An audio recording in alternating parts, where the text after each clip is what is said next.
Hey, it's Kevin DeWitt here. Welcome to another plugin knowledge session. This week we're having a look at a plugin called Character by Noveltech or Noveltech, however you say it. This is a plugin that I got either free or very cheaply. I really can't remember anymore. And it wasn't that long ago, actually. And it's a very simple plugin. It's just supposed to add character to audio source, whatever that is. And it's supposed to use some whiz-bang technology and smarts about it to enhance the properties in the track or the instrument or whatever you apply it on. It's supposed to take its best elements and enhance them and give you a lot better sounding track. So probably hard to explain, but better to actually listen to and try it out. So let's have a look at it. Okay, so here we are. We've got the plugin here and we've got a few settings, nothing amazing here. So I obviously got this through Plugin Alliance. So I'm thinking back, there's a possibility that they might have given me a voucher and I might have used it while it was on sale and used the voucher as well. And that potentially got it to me for free or for extremely cheap. So we've got some simple controls here. We've got an input gain, we've got an output gain, got this giant character control, we've got a target control, a mode, and then we've got a couple of ABs here so that we could switch between different settings. Okay, so let's start with the mode control. So we've got obviously mode 1, 2, or 3, and going by the description in the manual, mode 1 is optimized for percussive instruments and vocals. Mode 2 is optimized for guitars and synths. And mode 3 is optimized for bass guitar and pads. So they also do suggest in there that even though you can obviously do whatever you like and break all the rules and use these modes as you so wish, they do suggest that if you're unsure that you stick with mode 1 because that's supposed to be the one that caters for the widest range of material. All right, so the target control, this is it's a little bit hard to actually explain, but the target control is supposed to set the relative frequency range where the processing is targeted. What they're saying in the manual is it's not a definitive frequency. So it goes from 0 to 100, but you're not setting an actual frequency itself. You're setting a relative frequency range based on the source. So what they're saying is that having a setting of 50 on a bass guitar is totally different to having it set to 50 on a set of drums or a vocal track or anything else. And they even make mention that it even goes even further and says that the frequency range of the characteristics for each string of a bass guitar will be different in order to achieve a similar level and type of characterization in a perceived sense. So that's how they're wording it in the manual. So I sort of understand what they're saying, but it's a little bit of one of those sort of magic type things that until you sort of really hear it, you're not 100% sure what the heck they're talking about. And the giant character knob just determines the amount of processing. All right, so let's just have a quick play with it here. Now, I've got an entire song here, which is probably not what we're supposed to use it for, but let's just give it a quick try on there just to see what we get. So I'm just going to unbypass it, and then we'll have a listen. Now I'll bring it in.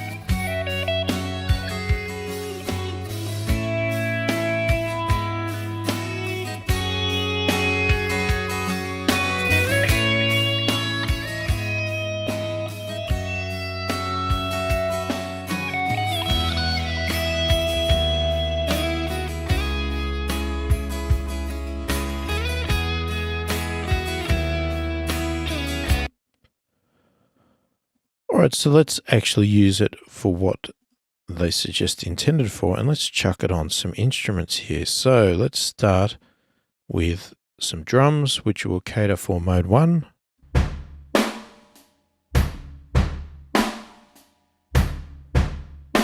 So here we have a drum track with nothing on it, so let's pull it up.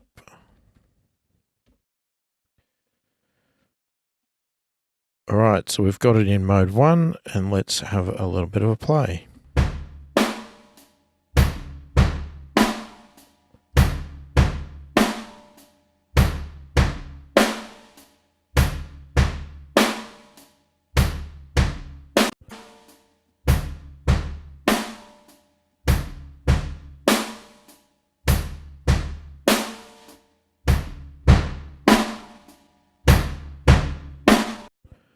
So you can hear there's obviously a massive difference by putting this plugin on, and obviously I'm going quite hard with this just to overemphasize what it is doing, but you can also hear there with the target there. So when I'm on the low range here, it seems to be adding character to the sort of the low end thickness of the drums, and if I push it up high, you'll start to hear that it's a lot brighter. It's bringing out the top end of it.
Now, just out of curiosity, I'll change the mode settings, just even though it's not meant to be done that way, I just out of curiosity to see what impact it has.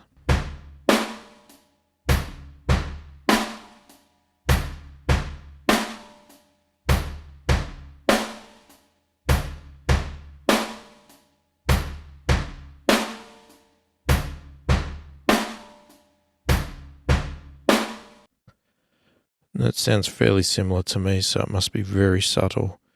But you can hear there's quite a bit of a difference just using this plugin instantly. It's really brought out the character of those drums. Hence the name Character, I guess. So just one more time, I'll bypass, unbypass. And I've only got it quite low here. Going up high is a bit extreme. Obviously, it's adding a lot of volume, and that's why I keep adjusting this output, because I want to get a realistic before and after. Plus, you can see once you start pushing it, it starts clipping. We obviously don't want that because we're going to get distortion. But so that I can hear the true effect, I always like to balance out what the plugin's doing so that I can bypass and unbypass and hear the actual difference, not a volume increase. So we'll start off with it off.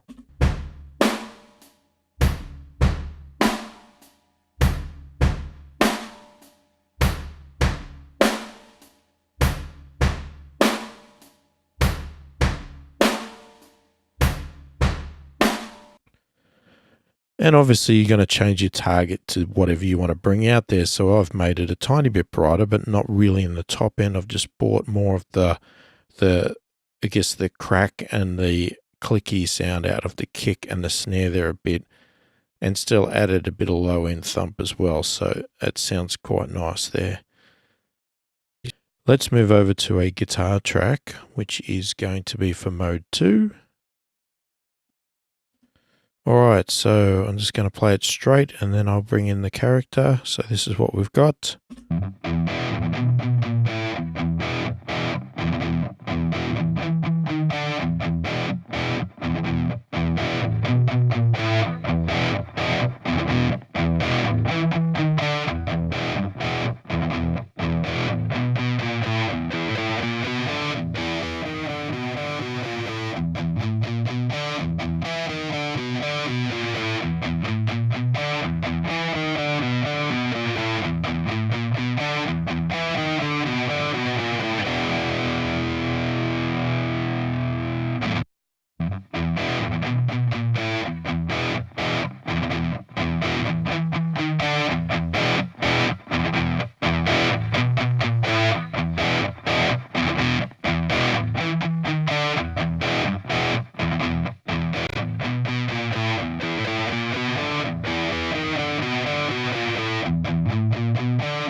So you can hear there, we start off with a fairly sort of low, not very bright, quite muddy sounding guitar. And as soon as I bring this in with these settings here, so I'm not too bright, but you know, we're heading up towards the brighter range. And I've gone quite heavy with this one. And you can hear the difference. So let's just go through it again.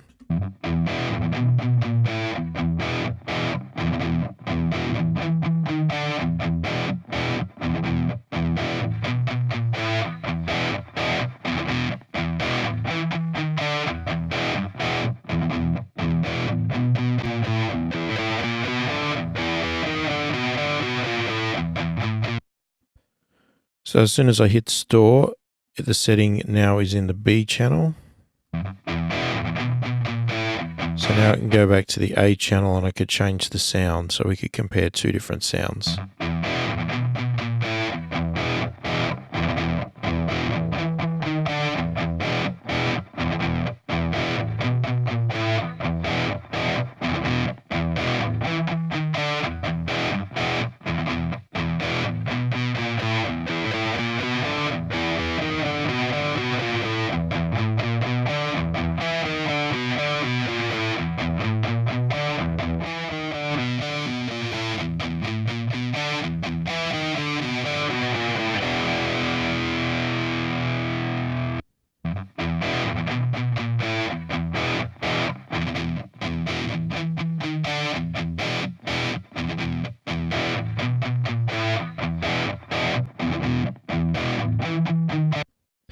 So you can change the sound of your guitar entirely just with this plugin, just turning a couple of little knobs there. Right, so let's check out the last mode and let's switch over to a bass guitar. All right, let's play it and then I will bring the plugin in.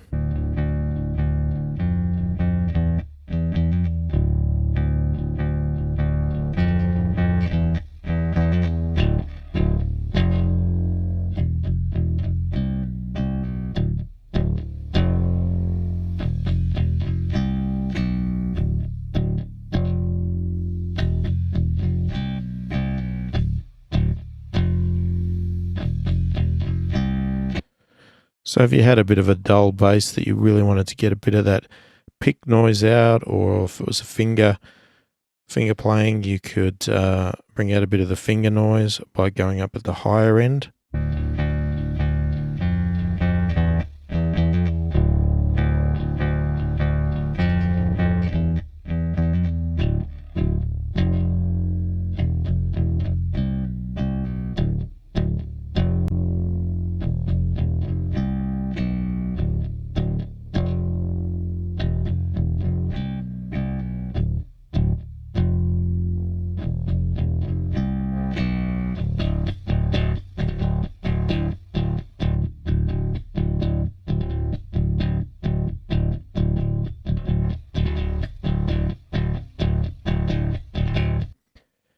So I could see this being very handy on, say, a duplicate of the bass, which you could then make brighter and then just blend it in with the original bass. So you got one with the low end and one with a bit of that top end crispness to come out there.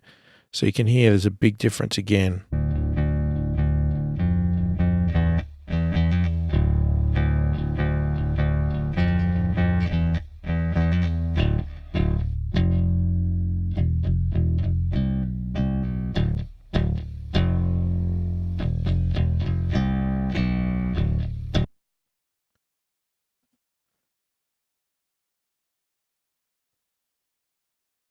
So they give you a few presets here. So for instance, there we've got bass guitar.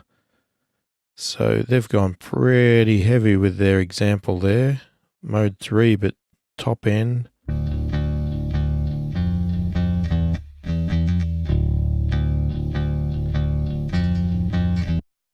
So this is a good example of presets are good to look at, but they aren't always necessarily great to apply. They're a good starting point. You get some ideas and find out techniques of what people think. But if you have a listen to this one, this preset for bass guitar, all I'm hearing is this hissy air noise that's come out because they've gone so high up.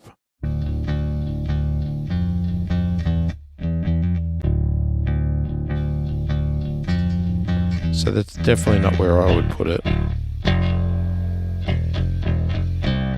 And they're so heavy-handed with it as well. It's pretty extreme.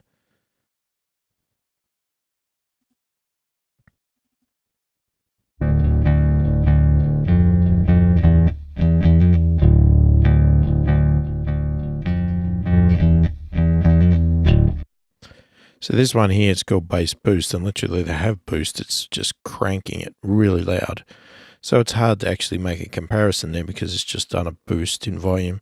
But interestingly enough, they use mode 1 for this one. So that's what I like to do with presets, just to have a look and listen, see what they do, but then you need to adjust them to your source. Don't just use presets as they are. You know, we've got a mix crisper here. Well, they've gone very top end here, quite heavy as well, geez. So that would be a preset that we would put on the whole track that we had before.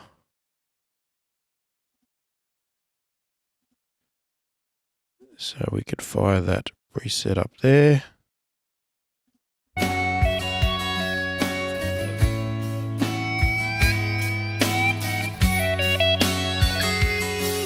Again, level.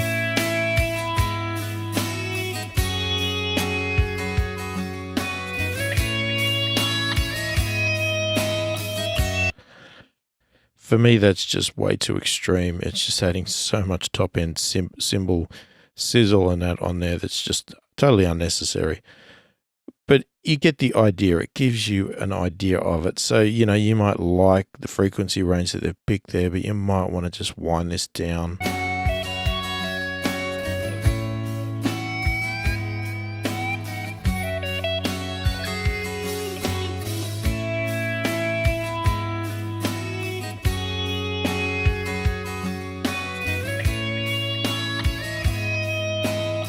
So you might like it more there. So that's what I'm saying. Use the presets as a guide and a bit of a learning tool of what they believe is the right way to use the plugin, but then always adjust it. Don't just use plugins. Don't just use presets as they are set out, because they have no idea what your song sounds like or your tracks sound like. So there's no way for them to be able to create presets that actually match. Okay, so there you go. That's the character plugin from Noveltech. Check it out. It's a fairly cheap plugin because of how simple it is, but you can hear how powerful it is. It can obviously be very easily abused, and you could do a lot of stuff to your tracks that could destroy it, but then used subtly, it can really change the sound of your tracks for the better and give you a bit of a leg up, because it's doing obviously a lot of processing. It's, you know, adjusting EQs, adjusting transients, probably doing a little bit of compression, and it's doing it all under the hood where you don't get to see it. So if you want some simple plugins that just do stuff for you, then check this one out. And I'm quite impressed with the sound. I think it sounds great. So definitely check it out. Thanks for watching. Hopefully it's been helpful, and I'll catch you in the next one.